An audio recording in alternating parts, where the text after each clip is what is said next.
Hello everyone, today with a new video. Let's learn about how to protect a file from the virus. WinRAR is the best free software. You can zip your file, you can compress your file to a smaller size, and you can put password and it will protect your file from the virus.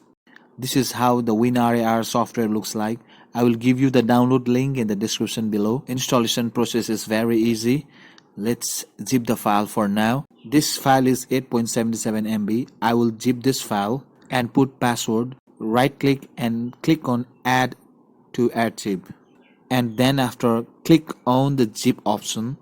Click on set password. Here you can write your password. Both the password should be same. And press OK. Again press OK.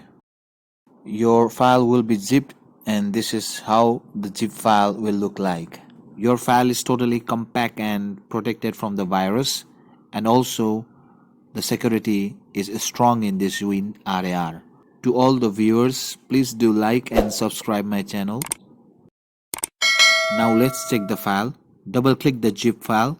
There is a pop-up displayed on the screen. The things you should know that this WinRAR is a trial version, and if you want to get rid of this dialog box, just click on the link in the IO button that is displayed on the right hand side of your screen. In that video, I'll give you the keys to activate WinRAR. Moving on, for now, close the pop-up. Double click the setup file and now it will ask the password. And this is how your file will be protected. For example, right now I will put the wrong password and it will never give the access to extract the file. Let's try again.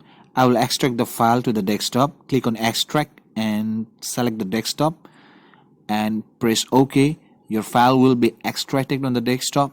Click yes and put the password. Password is correct and the file is extracted on the desktop. This is how you can protect your file from the virus. You can zip your file, compress your file.